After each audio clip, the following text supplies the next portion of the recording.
Episode 127 of the State of the Old Republic podcast was originally recorded on August 30th, 2024.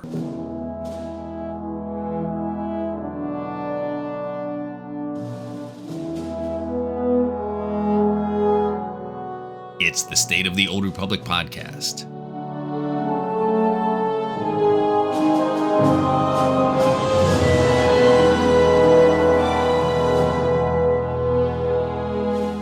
This week on the show, Galactic Season 7 is in full swing. I'll talk about the bounty event, DvL Bosses, rewards, and more.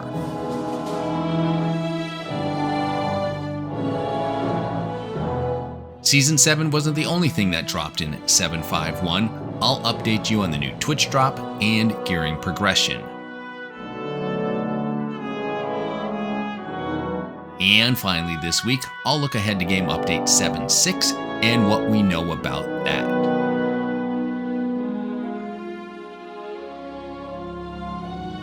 And with that, it's time to make the jump to Lightspeed. And cue the moron. Welcome to episode 127 of the State of the Old Republic podcast. I'm your host, Ted, and as you heard in the opening, I have a great show lined up for you today.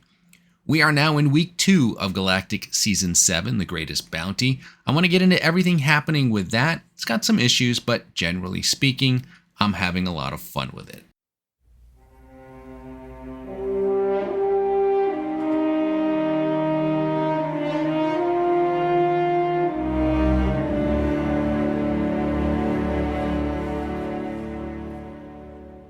Galactic Season 7 is underway. It's called The Greatest Bounty, and it requires you to work contracts and hunt down powerful Force sensitives for the Bounty Brokers Association.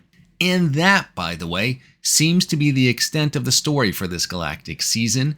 I don't know if we'll get more than what we did for the introductory mission, but it doesn't seem like it, and that's okay because there is plenty to do between running bounty missions and fighting the DvL bosses. Now look, this game is known for repurposing content. The developers leave very little to die on the vine, as they say. And as far as repurposed content goes, this is pretty good.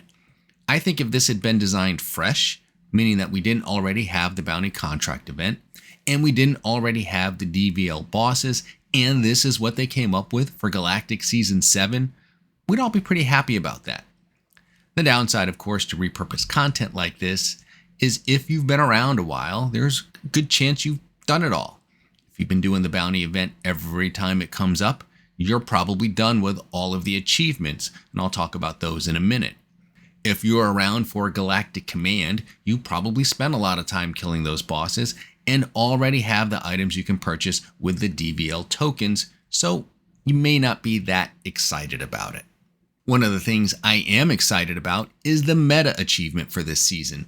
It's so much more reasonable than what they did for Galactic Season 6.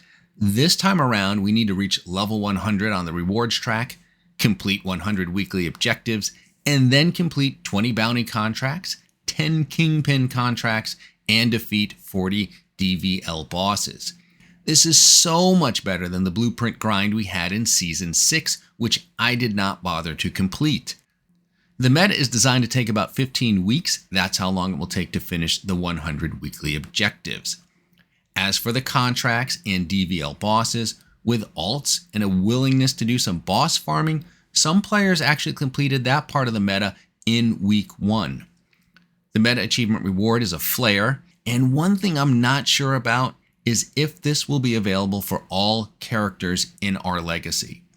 The flare says it's bind on pickup, and I noticed that it is not in the season's collection, meaning you can't unlock it for your legacy. So, unless I'm mistaken, the flare is available for only one character on your server, which means you need to make sure you're logged into the character you want to have that flare when you complete the achievement. I will try and get clarification on this because it doesn't seem right that this wouldn't be a legacy reward. It has to be, right? Now, as I mentioned, Galactic Season 7 is making heavy use of the bounty contract event. It runs for the entire duration of the season, and if you're not aware or haven't done it, there is a set of achievements associated with the bounty contract event. These achievements reward titles and a handful of cartel coins. So what's involved in these achievements? It's pretty straightforward. There are regular bounty contracts and there are kingpin contracts. The achievement requires you to kill and capture every bounty. So you have to do each one twice. Now the regular bounty contracts do require some luck as the targets you get are random. The NPCs for the regular bounties do occur on multiple planets, which gives you some flexibility in terms of where you can hunt, but also makes it harder to hone in on specific NPCs. The Kingpin bounties, on the other hand, are fixed. For example, every time you decide to do a Kingpin bounty on Alderaan, you'll get the claw. You can do one regular bounty per day per character, and you can do one Kingpin bounty per week per character. And to unlock a Kingpin bounty on a character, it costs 5 bounty contracts. You get 1 contract every time you complete a regular bounty. And these contracts are also the currency you need to purchase items associated with the BBA reputation. I found that when going for the achievements, I tried to do all of the captures first and then the kills. Bringing the targets in alive is a little tricky because you have to drop their health to a low amount and then freeze them. So you have to throttle your DPS, watch your health, and watch your companion and make sure the target or you doesn't die before you freeze them. I've experienced both. Killing the target, on the other hand, is as straightforward as it gets. Just pew pew pew, dead. I had a few straggler bounties out there and I'm happy to say I knocked them out the first week. Also, there is one achievement called Meet the Sniper. I think you can do this outside of the event, but I'm not 100% sure. It requires you to do some jumping and climbing in the Cartel Bazaar section of the fleet. The sniper is hiding up in the rafters. The other feature of Galactic Season 7 is the return of the Dark versus Light bosses. There are achievements for killing all of them as well, and they reward some dark and light side themed banners. Let's talk about these for a minute. In addition to being season objectives, the bosses drop dark and light side tokens, which you can use to purchase rewards from vendors on the fleet. Last show I mentioned that these tokens are character based and not legacy based, which they are. And I also thought this was a minor annoyance in that currency could be split between characters and you might have enough to buy something collectively, but not individually.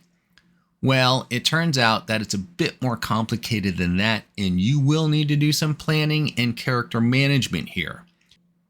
If the reason to keep the currency character-based is only due to the fact that the items are bound to legacy, then I would urge them to reconsider. If there is a more technical reason, yeah, I get it. But here's the issue.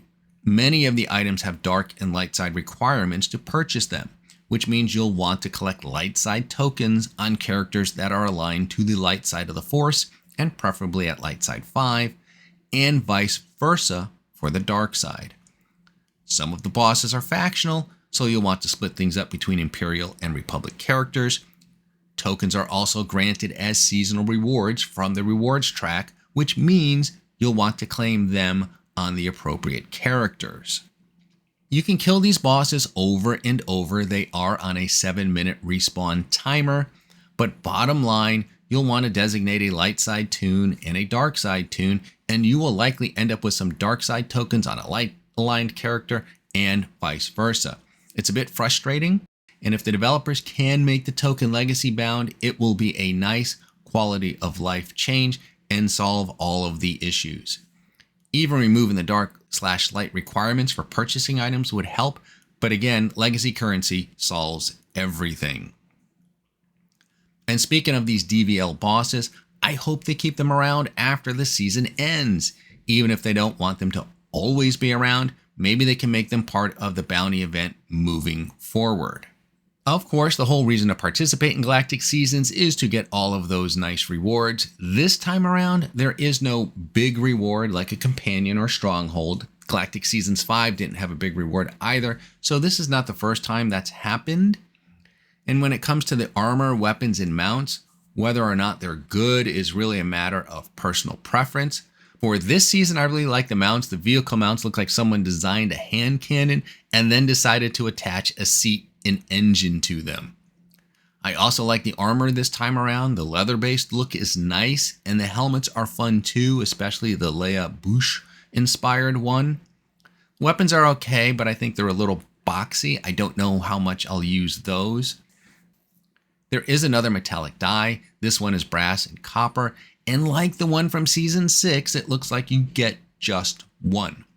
I wish you could get them for each character. Because the season metallic dies are so rare, I have a hard time figuring out where to use them. I still haven't used the purple and gold one from Season 6, and I'm dying to. There are some other cool rewards like the Loth Cat Kitten Pet, this time in fluffy white. There's the companion customization for Bessie, and apparently bubbles are the new sparkle powder. I like the bubbles more than I thought. The hunt is on in Galactic Season 7, but only until January 6th, 2025. Boy, that seems like a long way off, doesn't it? It'll be here before you know it.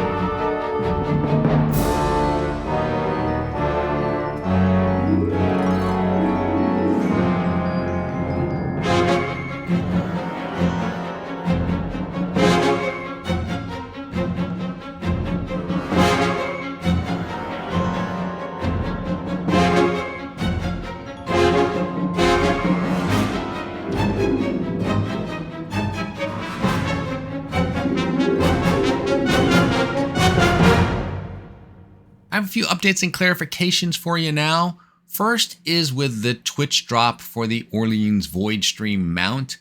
Now, I had no issues. I linked my Twitch account to my SWTOR account weeks ago. I tuned in and watched SWTORista for 4 hours, and voila, the mount was delivered via in-game mail. Others haven't been so lucky. And here's what community manager Jackie Coe posted on the forums. First was about the end date for the drop, and she said, "We initially stated that the Orleans Void Stream mount campaign would be available post 751 launch for 30 days. However, the longest amount of time a campaign can run is 28 days, so the mount will be obtainable until September 16th, as it can be seen on the campaign itself." Regarding getting the mount, Jackie wrote, "There are some players who have been unable to claim the mount even after watching SWTOR content for 4 hours. If you are one of those players, we ask that you relink your account, which should prevent future issues from happening. However, at this time, you will not be able to claim the mount. In short, relinking the account won't generate a new Twitch prompt to start the claim process again. If you are an impacted player, we ask that you reach out to support@swotor.com.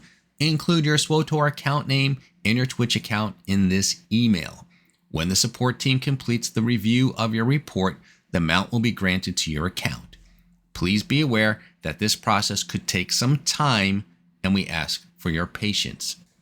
So basically what they're going to do is review your information and verify with Twitch that you actually watched 4 hours of SWTOR content and qualified to receive the mount, and then they'll grant it to you. And I do hope that everyone who did qualify for the mount does indeed get it. I also have some updates on the changes to gearing progression that were part of 751. Bryant Wood, system designer for the Old Republic, reached out on the forums and wrote, "As you may have noticed, with the release of 751, we made some adjustments to this initial plan based on your feedback and keen eyes. 3. Supreme Decurion upgrade cache can upgrade to 1 Kalumi upgrade cache, not Rakata upgrade cache as accidentally stated. Revised mission rewards for Story, Veteran, and Master operations. Story operations now grant a choice of 1 Tianese upgrade cache or 40 OP1 catalysts. This is reduced from the originally listed 70 OP1 catalysts. And new, Veteran operations grants a choice of 1 Kalumi upgrade cache or 130 OP1 catalysts. Also new, Master Operations grant a choice of 1 Rakata upgrade cache or 340 OP1 catalysts. There are also some other changes that were released in a future patch. Brian wrote, "We're adding a new weekly mission for the R4 Anomaly on Story and Veteran mode. This mission will act like the current weekly operations missions.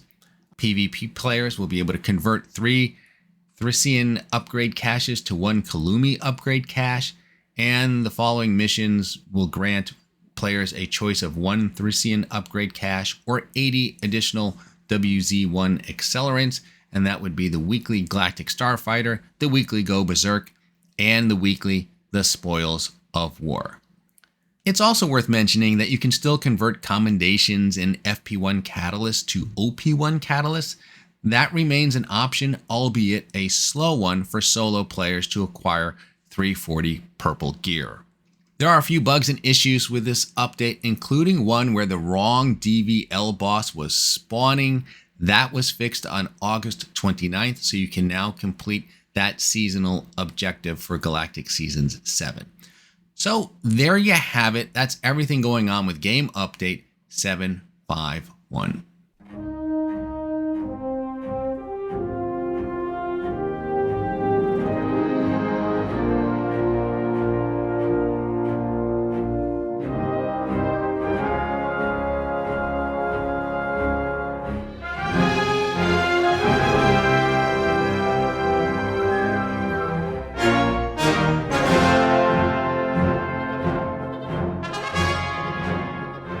During the 751 livestream, Eric and Jackie took a moment to preview Game Update 7.6 Galactic Threads. Here's what they had to say about it. So the story will continue. We're going to take you to a few some existing planets. There's going to be an entirely new type of content waiting there for you. See what that means when we talk about it in the 7.6 livestream. PTS is going to be wild. And then we have a new layer boss coming in 7.6 for those of you that have been looking for some new larger group content. Very excited for that. More art modernization is on the way. Some fun stuff to talk about there as well. And as always, ... and more. Because it's a fun holiday update. I'm curious to know what they mean about an entirely new type of content. I'm not really sure what that means or what to expect. And it all sort of comes down to how you define content. For me, Galactic Starfighter is an example of a new type of content that was added to the game a while back. Same thing with Strongholds. I don't know if I would define Galactic Seasons as a new type of content. That's more of a system, I think. But there are definitely some blurred lines there. I am definitely intrigued and look forward to that live stream to find out everything that's coming in Game Update 7.6, which should arrive probably late November, early part of December. One more item before I call it a show. There is only one event for September, and that's the Swoop Rally, which will run from September 17th through the 23rd. Who knows? Maybe we'll see that turned into a Galactic Season someday. Well, so much more I wanted to cover, but I am out of time. Next show will be mid to late September. I am traveling again. And that's the State of the Old Republic for today. Let me cut in the sublight engines and cue the music and congratulate you on surviving another half hour, give or take, listening to episode 127 of the State of the Old Republic podcast. I'm your host, Ted, and I thank you for tuning in. You can find this podcast on Buzzsprout and iTunes, wherever else you find your podcast. I'm also putting these back on YouTube. You can listen to the show directly from the show's site, which is sotorpodcast.com, and there is an RSS feed where you can subscribe to the podcast directly. If you have a question for the show, you can email me at sotorpodcast@gmail.com. Thank you so much for listening, and until next time, remember the Sith code, cake is a lie.